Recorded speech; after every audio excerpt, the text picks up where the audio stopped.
We never decided how we were going to start this. No, we didn't. Why are you recording?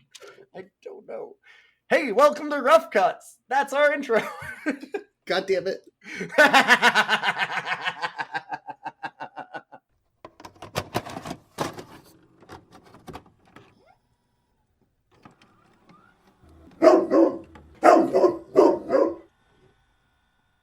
Hey, listen. If they weren't going to put any thought into this movie and why they did the movie, I don't need to put any thought into how we're making the recording. I guess. I think that's fair. Yeah, we watched Show Dogs. We watched Show Dogs, which is a 2018 movie with a lot of star talent. It is a 2018 movie with a lot of star talent and worse CGI than Karate Dog. I want to call it Cop Dog because Karate Dog is about a cop dog, and Cop Dog is about a ghost dog, and Show Dogs are about cop dogs. I don't get these movies. Yes, and Ghost Dog is about a samurai human. Yes, and has Ghost nothing Dog to do is with about a dogs at all. samurai assassin with no dogs in it at all. And Millionaire Dogs is about the worst people imaginable.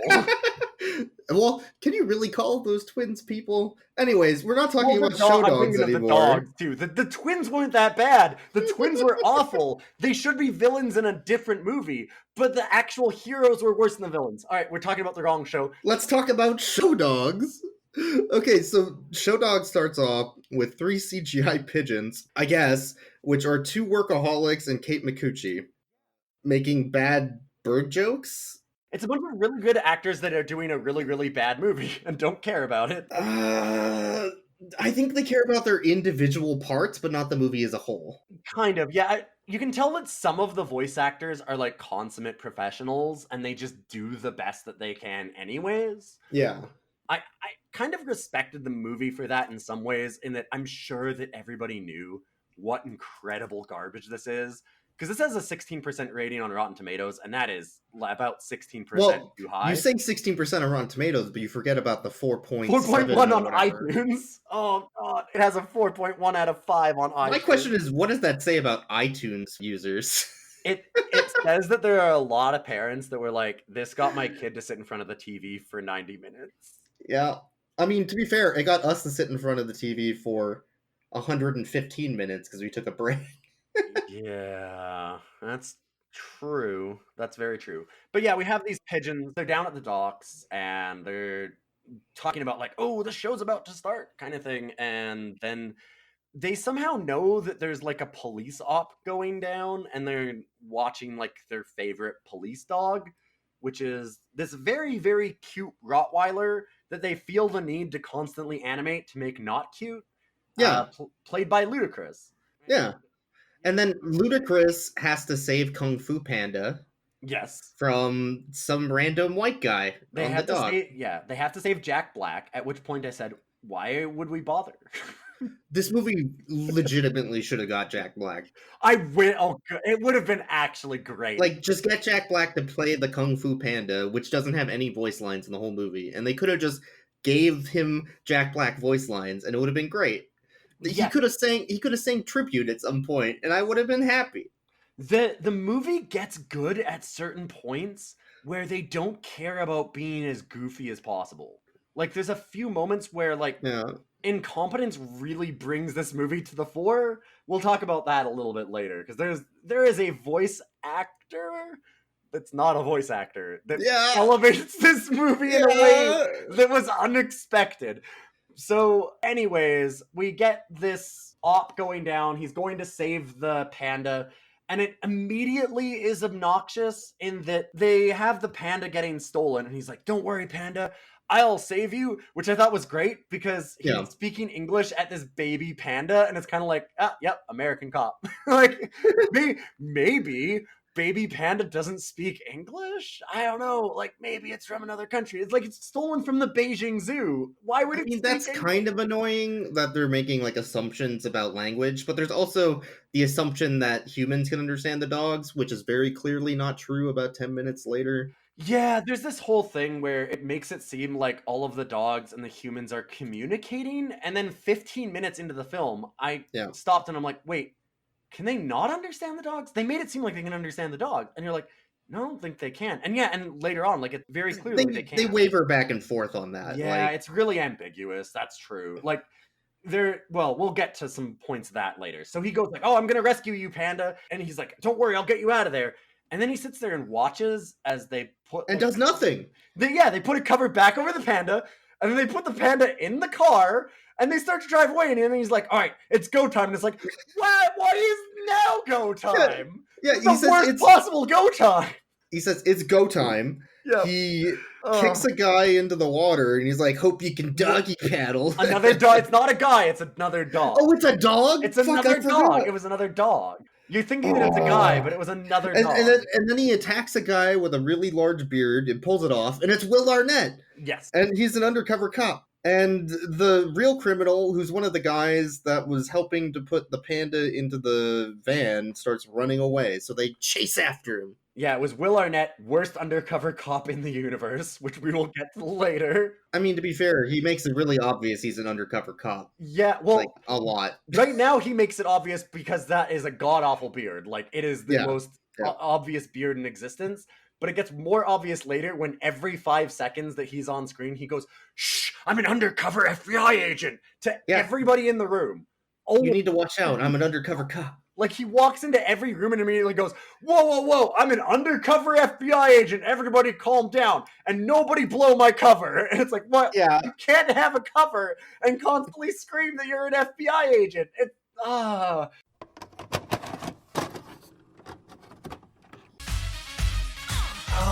God.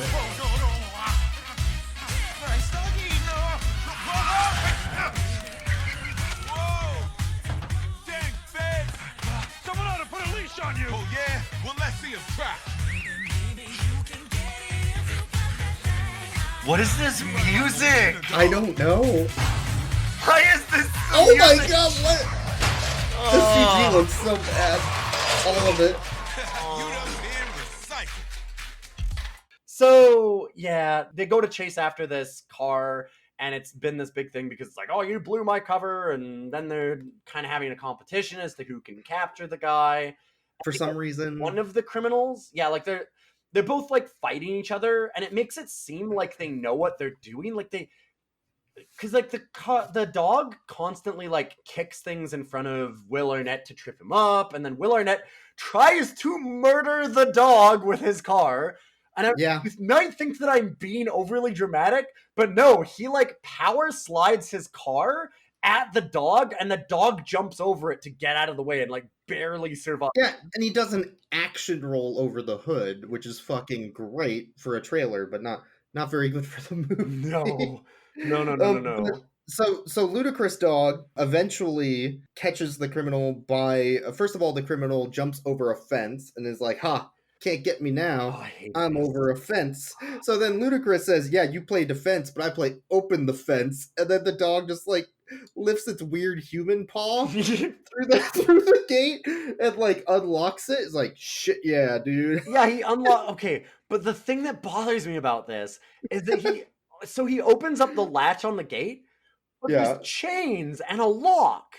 And it just falls away. Like, he opens up a latch, and then the lock and chains fall off. And it's like, that's not how physics work. What the hell, movie? And this is, I've already got to go into this, that I wanted to talk about this a little bit, that good kids movies, what they do is to make adult humor and make it, like, available to everybody, what they do is they don't talk down to the kids. As a child, like, you're not that stupid. So, like, a good movie like Secret of Nim deals with really adult themes and stuff, but, like, just does it in a very obvious way so that it's not hidden from kids. But they have really dark themes, and they've got, like, lots of things going on, and they just don't talk down to you. They make it an actual movie. This movie, the problem is, like, and bad kids movies, they assume that kids are idiots, and so they talk down really bad to them. But then they realize that, oh wow, adults will especially hate this because it makes a like very straightforward plot even stupider because it has to talk down and be condescending the whole time. And so then they're like, oh, how do we put in adult humor? And what they do is they just make like references. So like at one point they're like, this is ludicrous, and then they like zoom in really hard on Ludacris, like the dog, and like they make really silly references that just don't make any sense. Like it's just like, oh, it's a reference, there's no joke, it's just a reference. Or they do super inappropriate like dick jokes and things, and it makes it awkward for kids and uncomfortable for adults, because you're kind of like, wow, that joke is super inappropriate for a child, and I feel uncomfortable sitting in a theater and listening to this, and it's still not a good joke. So yeah, it kind of does that instead, where it talks down. This movie does a lot of that. Yeah, exactly. It talks down to kids and then makes bad jokes for adults that are just like super raunchy and really inappropriate and don't make sense. So yeah, like the problem is, the problem's the writing. Yes. But ultimately it comes down to the fact that they don't really understand their audience or who they're making the movie for or what the movie's about. So they try to pad it with like, oh crap, we need something here right now because the scene sucks. Ludicrous joke. Bam. Yeah. Next scene. Yeah. they literally end a scene saying, and scene. Yes. Go to the next scene. They do that. That is a thing that happens. It's in Vegas. It's Caesar's tomorrow. Also, how's the guy not noticed this? There's literally a dog barking. And scene. That's actually the next scene essentially. Yeah. So they blow the cover of the guy. They don't get the main criminals in the panda. They get like this secondary criminal, and then they do this interview scene where like Will Arnett is trying to be both good cop and bad cop, and they have the dog in the background behind the glass watching for some reason with a bunch of other dogs. And the joke, it's essentially like a generic interrogation scene. There's not really any point to it, but the joke is whenever the bad cop shows up, it's the Rottweiler barking through the, I guess, one-sided glass. But they make it so that you can actually see the dog. Like they have a button that makes it so that the one-way glass falls away. And so Will Arnett thinks that he's scaring the criminal, but really it's the dog. It's ludicrous. It is ludicrous, though, if you really think about it. I mean, Cam, it's ludicrous. You need to think about it, because you get the dog is also voiced. I thought about it a lot. Thank you. The movie made that abundantly clear when it did that joke, and it's in this scene that at the end of it, like all the other dogs that are in the booth with Ludacris, at the end of it, when he like gets the confession kind of thing, like they learn a little bit about like, oh, they're going to be smuggling dogs and exotic animals through a dog show, right? Because they're show dogs. Yeah, as plot setup, they go, wow, that was a really good job. You did a good acting thing, and he goes, and scene, and then it ends the scene, and it's it's like they couldn't figure this.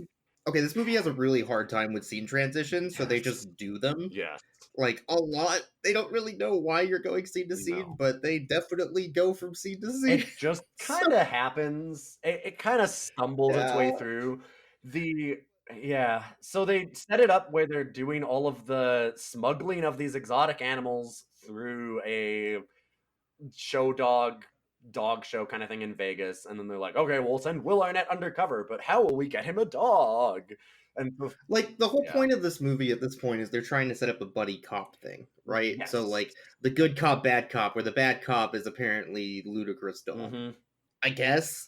So they just have this pointless scene of like, hey, we're in the police office, we need to go deal with this criminal thing. Oh, you have a dog. How about we send you with the dog to Vegas? That sounds smart. All right, bye. And then the scene ends, because there's not really a point to the scene other than we need to do cop shit and buddy cop needs to be set up. Yeah. And that's fine.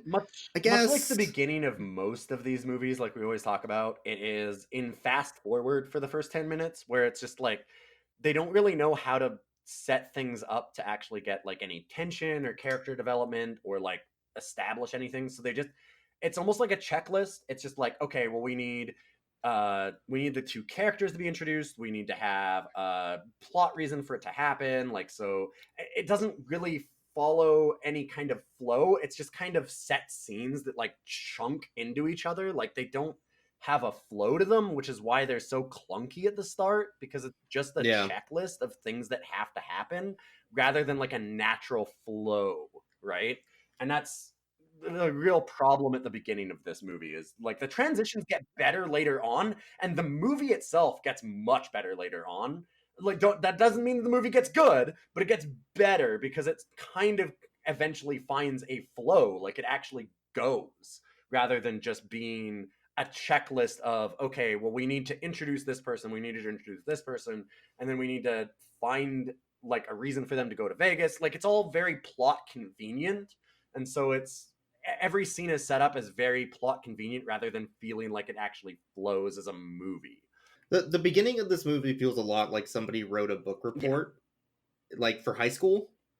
And they're like, well, this happened, then this happened, then this happened, then this happened. And then they just copy pasted from a Wikipedia article for like half of it. Yeah, like the script could actually read, and then, like constantly every scene would just start with, and then this happens. Like it's that kind of writing. Up until near the end, anyway.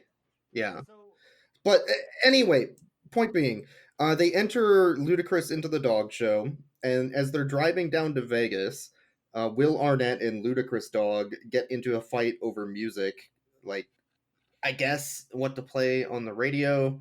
So then they split up because they can't obviously work as a partnership because they're both jerks to each other or something. They have a really weird thing where it's that Ludacris wants to listen to hip hop and Will Arnett wants to listen to... Because he's Ludacris. Yeah. And Will Arnett wants to listen literally to Viva Ludacris. Las Vegas. And so... I guess...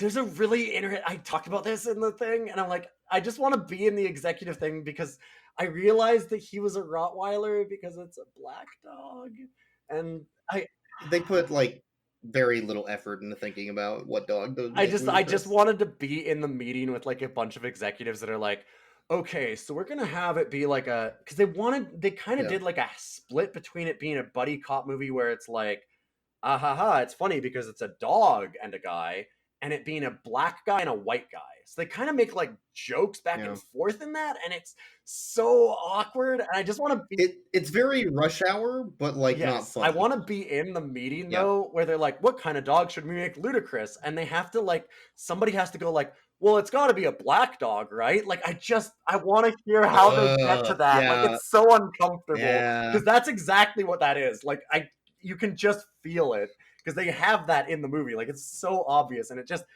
it kind of hurts my soul. And I would love to like see all of the like writers and stuff like awkwardly shuffling papers as they're trying to decide things. Yeah, they're like, black dog. What dogs are black? Oh god, and then they go through a list like it just exactly like it's like the most uncomfortable, awkward thing I can think about. And there's the one guy that sees no problem with it, right? Like there's like the one executive that's like, well, it should be a Rottweiler, right? Like that's a black dog, and everybody's like, yeah, okay, sir, thank you. Yep, sounds good. And it's just I want to be in on that board meeting because it's great. But they split up, and Will Arnett goes off to the dog show by himself, and the dog goes to the animal control shelter. Well, sort of, right? Because he goes to the animal control shelter, but that is because he gets a tweaking drug addict dog on the street to hand him information about where a show dog is, because he needs to get information about first how to access the show, as well as how to get information on where the panda might be. So he pays off this drug addict street dog with some catnip, which I thought was great because they don't know what it's like. Wait, what's a drug for a dog? And it's like, oh god, we don't know. There's drugs for cats, but we don't know drugs for dogs. We'll just make it catnip. It's fine. It'll be cat drugs because that works. So that was fucking weird. And then Ludacris just goes up to the animal shelter and turns himself in as a stray so that he can get in. And then for some reason his human hand paws reappear, and he breaks out of the dog jail. Every time they do the human hand paw, I love it. I love every scene with human hand paw, and they've done that in a bunch of the movies, but not enough. This movie has more human hand paw than all of the other movies combined. It's great. It's got like show dogs. We got human hand paws. Like there's such an obvious fake puppet hand constantly doing things, but I love it. It's so goofy. Oh man, this movie has fantastic fake puppet dog hands. It's so good. So he meets up with Felipe, which is like a little yapping dog that is played by Stanley Tucci. Yes. He puts so much effort in it. He's really good. I feel like that's what we were talking about earlier, where it's like there's a lot of the voice actors, it's like you are consummate professionals, because man, Stanley Tucci, I didn't realize that it was him. I knew he was in the cast, and I was like, when is he going to show up? And then later on I looked and I'm like, oh shit, he's been Felipe the whole time, like this French dog, and he's just great as it.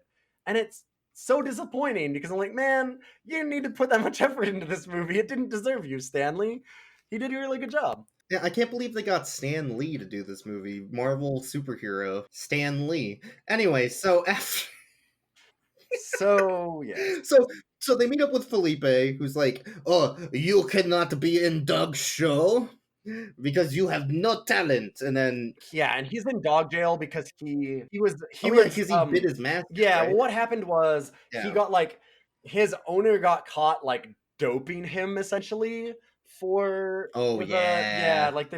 basically got caught doping, and then must have gave him catnip. Yes, really. And then he got mad at the owner because that like ruined his career, so he bit his owner, and then they sent him to doggy jail for it because he attacked the owner. Yeah. And the owner gets no repercussions for that, as we see later, which is kind of... Oh, no, actually, that owner which was kind of like, wow, that's a real dick move. Probably true of dog shows, but a real dick move.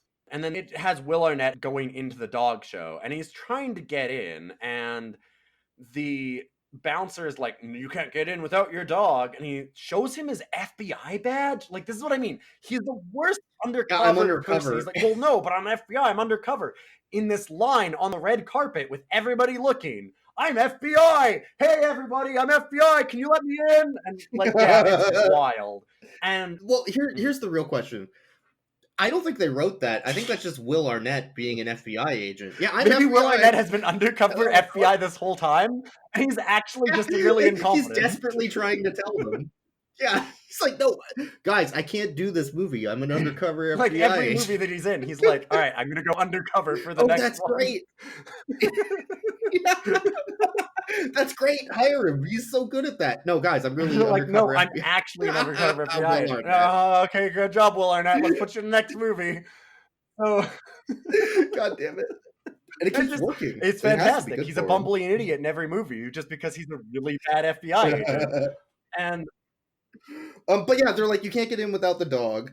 The Rottweiler randomly shows up, like, with Felipe, and then the bouncer's like, hey, Rottweiler, is this your human? And it nods. And this is what I mean about, like, it's super ambiguous. It constantly flip-flops back and forth as to whether the dogs and humans understand each other. It's really strange, because he like nods at the bouncer, and the bouncer's like, okay, fine, use that leash on your dog kind of thing, and then they go in together. And so then they're back show at the dog show, where they absolutely do not understand what a dog show is in this movie. It's amazing. Like, it's the most non-dog show as a dog show ever. It's all weird. Like, so they have like a catwalk, like a fashion show catwalk where they're walking out and doing like the strut. But like all of the owners are in like really weird fashion clothes, as if like the owners matter. That's not what a dog show is. It's not about the owners, it's about the dogs. So there's this whole thing about that. There's all kinds of weirdness like that in here. And they're basically going into this party before the dog show in front of like Caesar's Palace in Vegas. And Will Arnett introduces himself to a million different people, including like at various points he's like, oh, like, I bet you know about exotic animals, including at one point like, oh, I have counterfeited you look bills. Shady. I'm an undercover FBI agent. You know anything about animals? That is his actual lines. And I'm like, God, this is the worst FBI agent. But again, I don't think he was acting. I think he's just talking to the actors on stage. Good. It's like, oh, this is great. Keep rolling. And eventually you have... I actually thought that the movie was slightly smarter than I gave it credit for, because it has the bad guy show up, and he comes in, like, the very obvious, he's like, he's asking about, do you know about exotic animals? And then the person's like, no, and walks away and is angry at him, like everybody has been. And then you hear from behind him, oh, I know about exotic animals. Like, horrible German I've read German. Germans know everything about the exotic animals. The exotic animals? Like, it's that whole... Oh, would you like to meet my little pupper? Toodles. Yeah, he says Toodles. Oh, boy. Yeah, they do the really bad German for the bad guy, and I thought that they actually. I was like, oh man, this movie is real dumb that it's going with this. That would have been great if it went that way, though, right? Like, just go full fucking Indiana Jones. Better, but they. Like, if they went full Indiana Jones, melting face, fair. They should have done that would have been great. They needed to be stupider, actually. We talked about that. And we can get to that in a little while. But because they kind of have the German guy actually ends up not being a bad guy later on. Like, it's just a miss. He does show back up, yeah. You sound like you know the true value of rare animals, Mr. Upstiel, is it? Yes. Oh, like no. Oh, God. No. Would you like to come to a little party tomorrow night? It's in a warehouse on the outskirts. He's German, yeah? I think you'll find Oh, yeah! It's always the Germans. Toodles, Germany. Honestly, this movie, so there's a couple of problems that have come up in this movie that we haven't entirely talked about. One of the problems is that we're talking about how, like, it needed to be stupider, and I do mean that literally. Like, it would have made a much better movie, and not ironically, like, unironically a better movie. And it kind of goes with the whole CGI with the dogs, too. In that, so there's a movie called Homeward Bound back in the 90s where they have the dogs going off on an adventure, and, like, there's the dogs and a cat, and they have to find their way home. And they have the voice actors talk over the dogs, but there's no mouth movement. They just have them talk, and it's just dogs. So, like, it's just basically their internal monologue, and it works. There's nothing wrong with that because it's just cute dogs on screen. That's fine. It's cute dogs doing dog things. And then you have other movies, like you were saying, you don't mind the first Scooby-Doo movie, where it goes like full cartoon, right? It's just, this is an animated cartoon animal, and it's not realistic at all, and it's doing weird stuff with humans, and they all understand each other, and it's really goofy, and that's kind of fun. The problem here is, same with Karate Dog, is that they go between the two. So you have cute normal dog doing dog things, and then it just jumps to bad CGI, and then you have them, like, the dogs talking, but they feel the need, like, they have to animate the mouths. And so it ends up in this weird spot where you kind of get the worst of both worlds, right? You get this horrible uncanny valley effect all the time, where the dogs look awful and weird and not right because they're talking, but they're mostly realistic.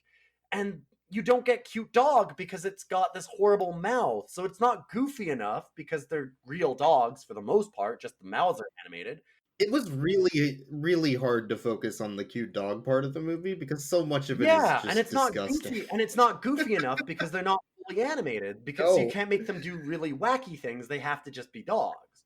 And so which most of the time they're just standing there shaking. Exactly. And so it just ends up not being interesting on either side of it. It's the worst of both worlds. And they just needed to pick a choice, right? Like, they should have gone full goofy with it and just been like, okay, like, these are basically just animated dogs doing weird shit, and that's fine. Nothing wrong with that. That would actually make it a much better movie. You could have very animated animals and stuff. It's kind of, and so that's one of the problems. The other thing that we haven't really gotten to is that when they have the dogs talking and humans talking, we had a really hard time understanding anything that went on for the first 30 minutes of this movie.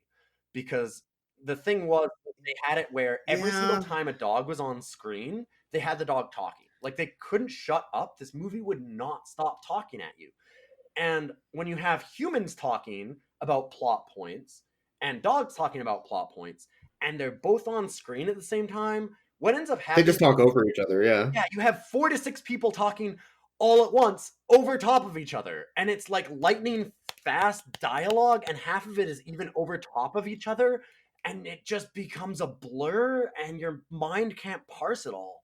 It was really hard. Like, this party scene was really rough because you had 4 different dogs on screen and humans talking in the background, and like party noises and music, and it just became sensory overload instantly, where I couldn't understand half of the stuff. It's definitely the noise problem. Like, too much of the movie turns into noise at this point, where I'm just like, I don't even care what's happening anymore. Can they just shut up, there was please? There was a Like, lot just for a where we kept on minute. saying, "Can you shut up?" Like, not everything on screen needs to be talking all at once. Every time that any new dog entered the screen, like, they didn't have a background dog just walk through. Every time a dog went in, No, it they would were always immediately talking. talk, even for just half a second. And this is where, though, we get the introduction to the best part of the movie. It's a very brief cameo, and I'm glad they brought it back, because at first I thought it would just be the one thing. They bring in Karma, we find out is the dog's name later. Yeah. Karma the dog, which is like the big shaggy mop dog, the really cute It's a white. huge mop dog, yeah. I don't know what breed that is, but like where they can't. And that dog is just like all zen and into spiritual philosophy quotes. And it's also Shaq. It's also Shaq. And it's voiced by Shaq, and he does not know how to deliver a line. No. It's right. He does not know how to deliver a line at all, and they're all the cheesiest, like, oh yes, and Aristotle said. So he's trying to like do this like that, and it's so good. It is so good. Real talk though, I want a YouTube video that is just ASMR Shaq reading Aristotle quotes. I would watch that video. I'm not joking when I did the namaste. He does that. Like every time he goes like, namaste. And it's well, you did it way better than him though. He does it with like no line delivery at all. He just fucking says it. So good. Well, no, he makes his voice quieter. He whispers. He does like a whisper. Sure. It's so sure. Good. Oh, yeah. So that's the thing. I guess. Hey. You are under arrest. Is this violence and anger really what's in your heart? Okay, Shaq, I love you. I'm not kidding, doggy llama. Step aside. Future me forgives past you.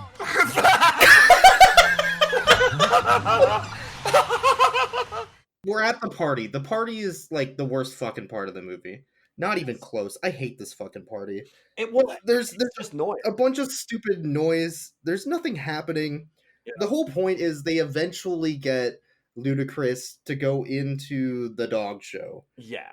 I guess. That's the whole point. Yeah. The rest is basically worthless. They do like a big montage scene of Ludacris getting a bunch of like...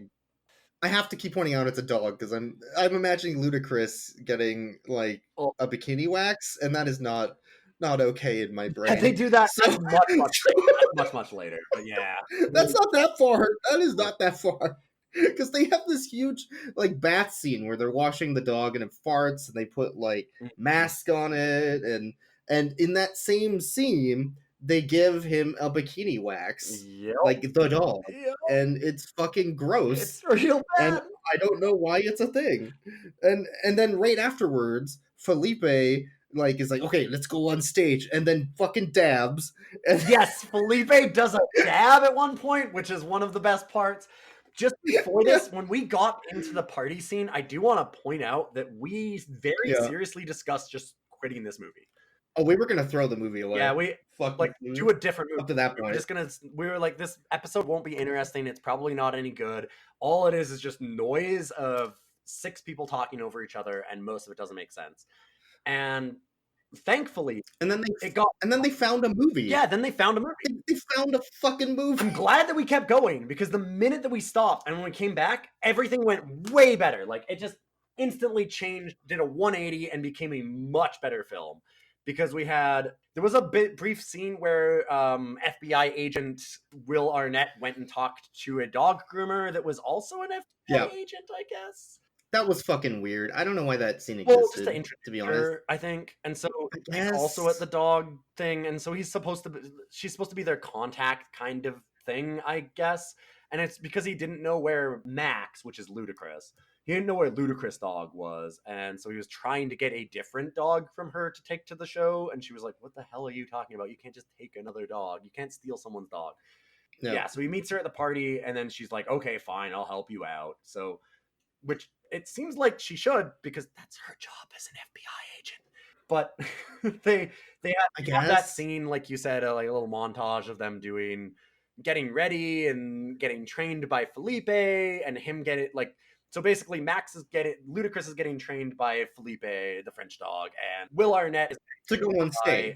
The dog groomer lady. So they both like learning how to be part of this. So they do that montage. That's fine. They dab. I'm on board. So Ludacris starts off with the first part of the dog show, which is the Rottweiler division, and he has to win Best Rottweiler. I do want to mention in the background, though, as far as really bad adult humor, like we talked about, I have a note here that when they're walking backstage to get on stage for the Rottweiler portion, they have girl dogs talking, and you hear, turns out he wasn't neutered anyway. Oh, yeah. A little part of myself.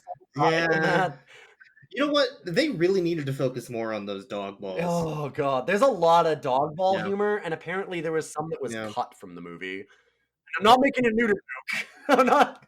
No, I mean, I understand the neuter joke you just made, but they're also they cut like this really horrible like sexual harassment portion joke, and I'm kind of glad they did, but we don't have to talk about that anymore because it wasn't in the film, thankfully. End scene.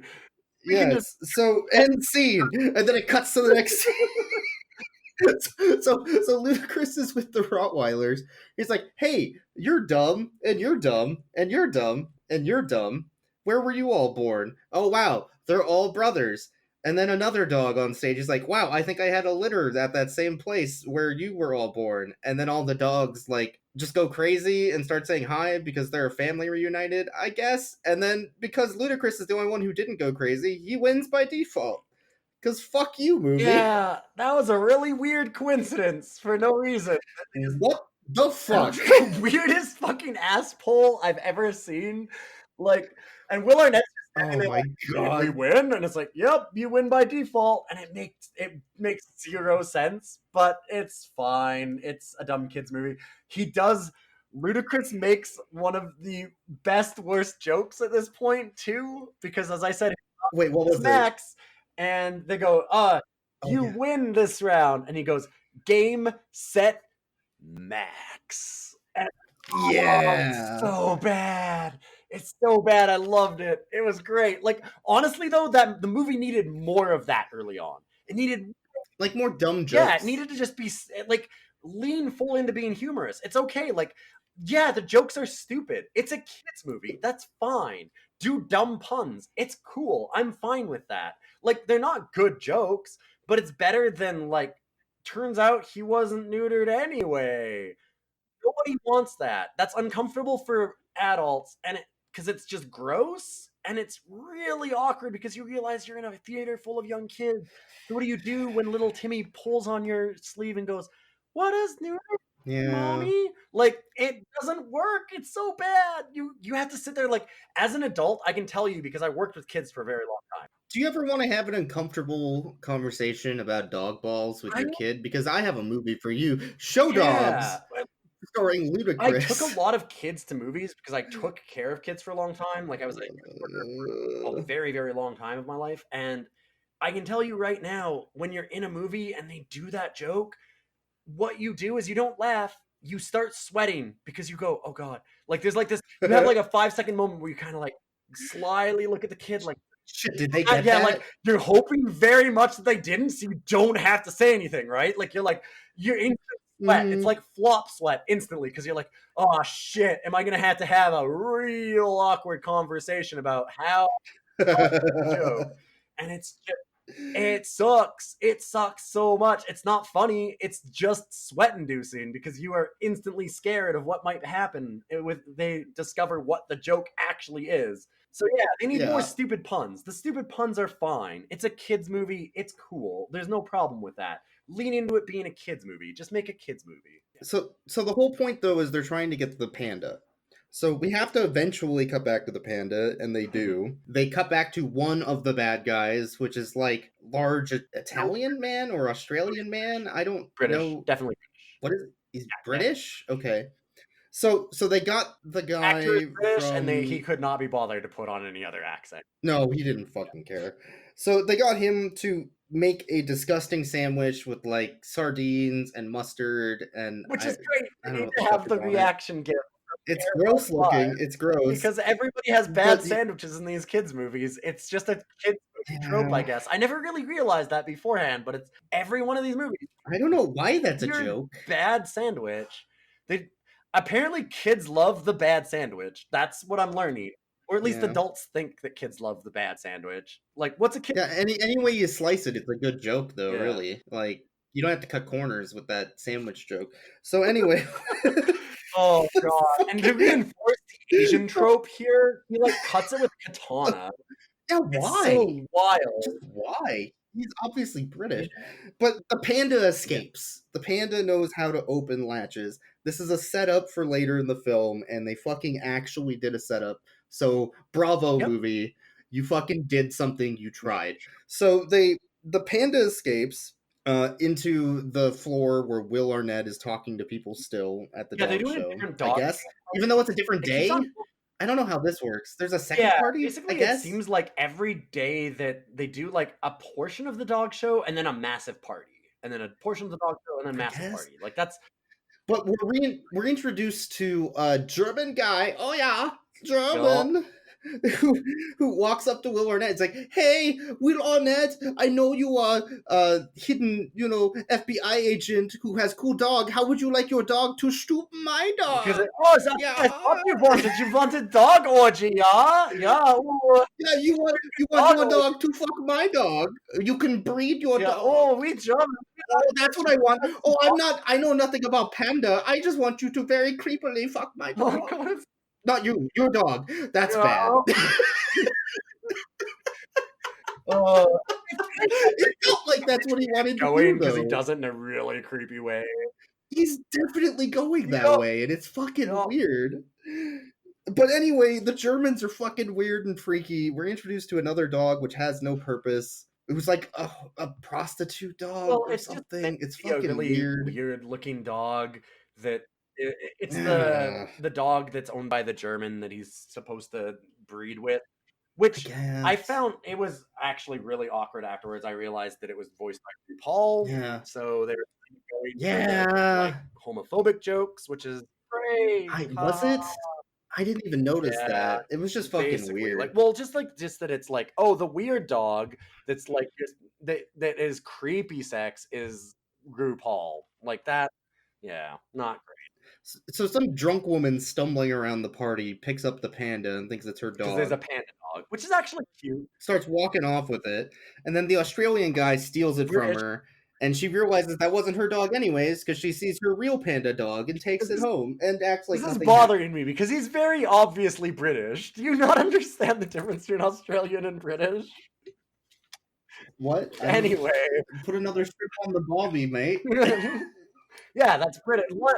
Thank you. Now you understand a London accent. Okay, I'm glad that we fixed that. So yes, so he's super British, and he goes, "Oh, we're fixing to get some shrimps on the barbie. Let's." Yeah, that's what British people do. And then they go to Outback Steakhouse and they order a fucking onion ring, like bloomin' onion. Yeah. All right, got it. So So now we've got our British guy going off, and he goes, "Oh, you're gonna give £10 million for this here dog. That's not a dog. No, this is a dog." And then he pulls out the panda. And so it's established that they're selling it off for £10 million. And so I have a question about this scene. If he's selling the panda for £10 million, why later on is the panda with them at a personal propeller plane? Why isn't the owner who bought it for £10 million taking the panda? I'm very confused about this scene. We'll get back to that. It doesn't matter. None of that matters. There's no fucking point. Anyway, we have to go on a doggy date. That's very important that Ludacris and Australian Shepherd dog, which is the dog of the woman FBI agent. Why didn't... Okay, so she... Actually, I just realized this. I have a really good question. So she's an FBI agent, right? Like, because she knows that he's FBI. Or at least it seems like she is. Like, she seems involved somehow. Maybe? He went to her specifically as an FBI agent trying to get this done. So she's an FBI agent that gets dog shows and has a dog, like a prize-winning dog, and can do this whole thing. Yeah. Why didn't she just do the whole op herself? Well, you see, Will Arnett's a man, and women can't do a man's job. So you're making I think that's actually the reason. That movie does go there. It totally goes there. No, I think that's literally the reason, is that this bumbling fucking idiot is a man, so obviously he needs to do it. I can't disagree because it actually does what I call the dogzil in distress. Basically, they go on a doggy date, and then she finds out that he's actually They do the Princess Peach because shit. all the pigeons show up from New York and blow his cover, and she's like, "I can't believe you used me," and runs off. So they have that whole thing. They go back to the dog show. Oh, they also did that Lady and the Tramp joke during that though, where they're both eating a hot dog and then they kiss. Yeah, so then they go back and they have the actual dog show finale in which our dog loses and the Australian Shepherd. Oh yeah, because they speed run the dog show. They do like really quick montage of everything happening with like an American Gladiator. Yeah, they did there was a scene of agility where like Max is really good. Like Ludacris is literally running through the temple. He puts the fucking silver monkey head on backwards somehow, like they always do. And then a temple guard comes out and he swings out of the way and then wins the agility competition. It makes he breaks all the rules, and they're just the judges just kind of shrug and go, it was rad. So I mean, like, he basically did Christ there at the end. It's cool. Like, look at that 180. He did a 180 flip. It's cool. Then they just let him win anyways. But they go to the finale, and he loses, and it ends up that the Australian Shepherd love interest thing wins. And they had decided they needed to win because they were doing the dog show not just as a front for smuggling other animals, but they wanted to steal the prize-winning dog to breed, I guess. They don't really explain any of these things. The plot really doesn't matter. And instead, Daisy gets captured then. So, like, this dog gets hit. Like, the owner gets hit over the head, and the dog gets stolen. So now we have, like I said, dogzil in distress. Oh, no, we have to rescue this female dog because she can't get out herself. Yeah, that does definitely happen. It's kind of bad. As they're talking about going after them again, the dog catchers show up and grab Max because he attacked them, right? Like, he attacked the bad dog owner and he got reported. Yeah. And FBI agent who has been fined, FBI agent Will Arnett, who has constantly screamed, I'm an FBI agent undercover, don't blow my cover, this whole movie, at the one moment where it would actually be useful to be I'm FBI, goes like, I can't supersede the Clark County Animal Control. Sorry, they have authority here. They had to take him away. So they take the dog catchers are like, at least they're really we high have up on the there's a clearly established hierarchy of law enforcement in this universe where the New York Police Department answers to the FBI and the FBI answers to Clark County Animal Control. It's wild. It's so good. And so they take him away, and it doesn't matter. It's just like a way to... This whole scene is fucking pointless because they just get the dog back like 20 seconds later. Oh, we've got to stay away for 24 hours, and then they just I guess it's just so the bad guy can get away. Like, I don't know. They just basically do one scene in between where the humans are talking about nonsense, and then they immediately go and pick Max up 24 hours later. Let's skip ahead a little bit because there's a little bit of extra dog show shit, but it doesn't matter. So after the dog napping, Ludacris dog ends up going after the bad guys because they do actually end up catching up to them at some point because the pigeons are now in the sky looking out for them, and they reveal their location to Ludacris. In order to land the tracking device, they swoop down, and then Kate Micucci, bless Kate Micucci, gives us the best moment in the whole movie, where she's like, hey, I need a moment of silence. Eagle's Claw, go in! Roger, Captain Condor. I thought I was Eagle's Claw. Why wasn't more of the movie this like CGI goofy shit? Falcons ate my entire family. Oh, right. Moment of silence. Oh, thank God. And we're back. You can Oh no, please go back to the silence. I was gonna say, please. Oh God, the moment of silence felt so good. And oh God, in like that 2 seconds, we are blissfully blessed with no animal talking. It's just screen. Quiet. It's fucking quiet. It's incredible how much you realize everybody has just been constantly blaring stuff at you when the movie goes silent for just like a second. because it's been such a loud and obnoxious movie until this point that when it goes quiet for a moment, it is blissful. Like you said, that was the best adult-oriented thing that they put in the movie. They were like, we realize that your brain is probably close to melting at that point. Let's just cool that off for a moment. And then they go back in. I am super happy about that 2 seconds of film, to be honest. Goddamn. So after they, track the van, they find that it's at a private airplane, like propeller hangar.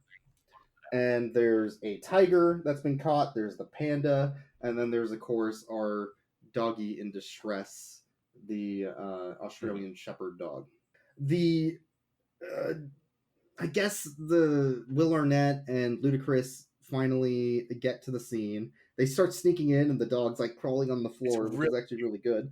And then the panda. Once again, I just want to say though, could you imagine if they had just gone full into it instead of doing any of the CGI stuff? Yeah, if they just said fuck the CGI. Like, this dog is actually a really, really well-trained dog actor. There's a couple of scenes here and there where they have it doing dog things, like just as an actual dog, and the dog is incredibly well-trained and really cute, and it's like doing the little doggy like sneak shuffle on the floor, like where it's crouched. And it's so cute. It's awesome. I can imagine a movie of that. There's bits and pieces of this movie that would have been adorable, but they're fucking talking. It's just static shots of CGI moving their lips. Well, the panda, which was set up, and I do have to give the movie credit, like I said earlier, can open latches and opens the latch to the tiger pit, or tiger cage, I guess. A pit would have been fucking terrifying.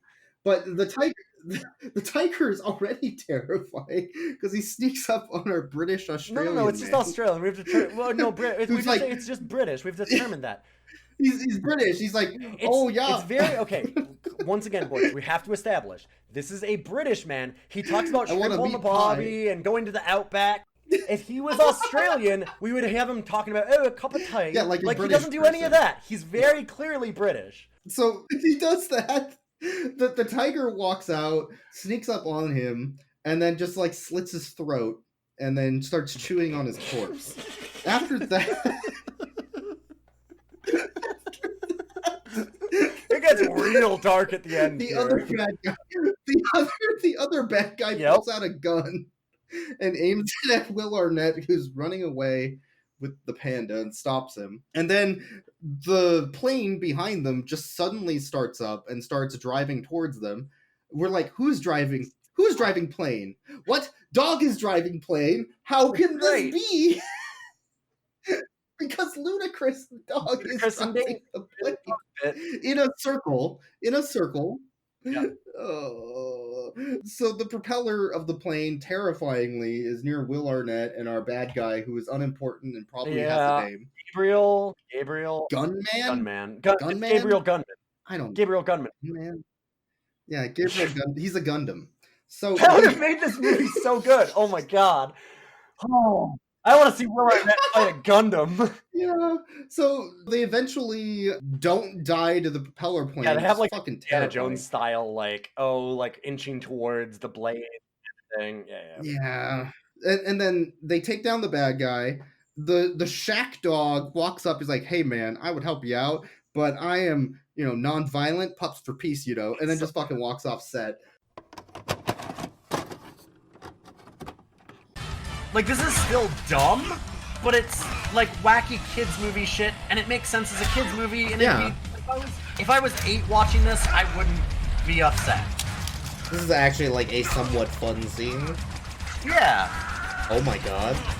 Like, I can understand like a small child being like, that's funny. Oh my god. Oh my god. That was a little Yeah, that was dark. It almost got real gruesome there for a moment. Would that I could. Shaq. The whole non-violent thing. Pups for peace. Which is fucking great. Shaq is a goddamn treasure. He is by far the best part of the movie. Every time he's on screen, I was dying laughing. I don't know if it was intentionally hilarious or unintentional, but goddamn, he was fantastic. This movie And needed the at least dog 90% was super more cute Shaq. too. Like they picked the right dog for it. It was great. Yeah. The bad guy gets away and gets in the plane after they take the panda and just flies off with his shaggy dog. And then later on, we see them flying through the air, and the tiger sneaks up from the back of the plane and fucking murders them. And they all die in a horrible fiery plane crash. Yeah. Just awful. It's such a dark ending to this film. We go back to the hotel. Will Arnett and the doggo, Ludacris, are like, "Yeah, dude, we did it. We solved the case." Or did we? There's somebody in the jacuzzi room. Oh shit! And then they go to the jacuzzi room, and it's the prostitute dog from the German guy who's also undercover and is maybe a bad person. And it's the end, probably, unless there's a sequel. Dog works for Homeland Security. I can't believe RuPaul is fucking stopping people.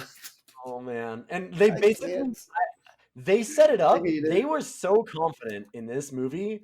They set up for sequels. That's exactly what that was. Definitely. They thought Show Dog 2. Okay. Show Dog here. Show Dogs 2. Oh man. The Squeakle. Shackier dog. Okay. I think we got through Show Dogs somehow. We completely didn't even talk about the zipline scene and the tiger being on a zipline because none of it fucking matters. But that's Show Dogs. I suppose we should rate the dog. Actually ask you a question. We are now a few episodes in, more than just rating the dogs, because the dogs in this show are actually quite cute. Yeah. But I want to go a little more meta with it. What is the best dog that we have had in any of the dogs out of all of them? Best dog?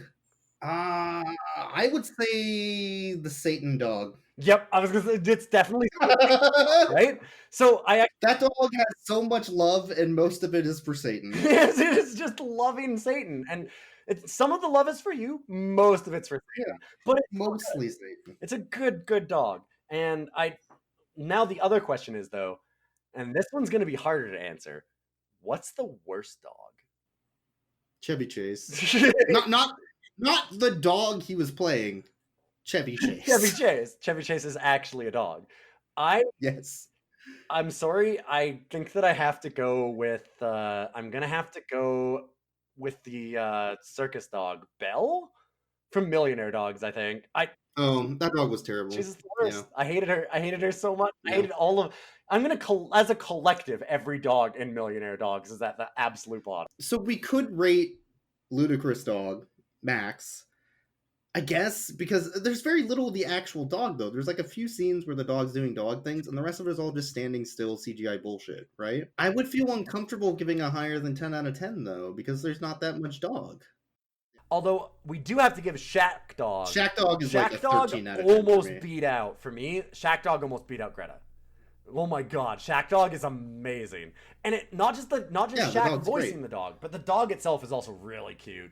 And it's great. There are a lot of cute dog scenes in this movie. There are actually a few moments where eventually once the movie calms down and realizes it doesn't have to have all the dogs talking all the time, and they kind of do some background walking through the dressing room scenes of the dog show. They have some really cute background dogs. Oh man, there's some heckin' good puppers. And even like all the outtakes, like pictures of set stuff that they show at the end in the credits, like the dogs. Yeah, in the credits adorable. they have Will Arnett like just rolling around with dogs, and it's super cute. We actually talked about how they got such a star-studded cast, and we said they had to have gotten Will Arnett for just one scene where he's laying in bed curled up with the French dog Felipe and Max, the Ludacris dog, and he's just snuggling both the dogs. Cute. It's just the cutest thing. You know, like, we needed more of that. That would have made the movie so much better, and it's super cute to see him with that. And like, that alone was probably the reason why he did this movie. I get to snuggle two cute dogs. All right, I'm in. I'm Will Arnett. We'll do it.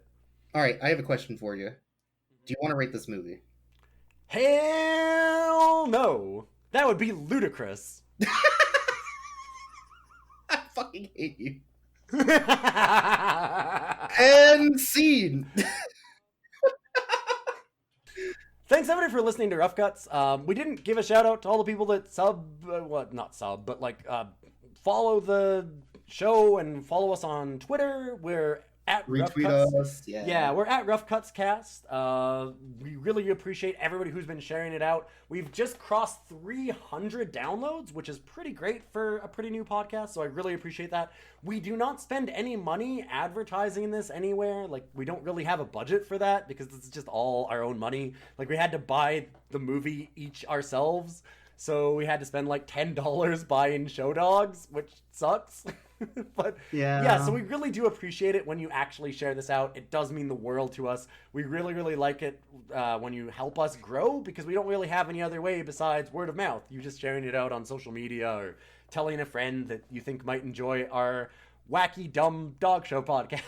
Our goofums. Our goofums. We're going to have some more guests coming up in the future. We've got some new people coming on, and we're looking forward to some really good episodes. So we'll see you around for more, and for now, have a good day. Future me forgives past you.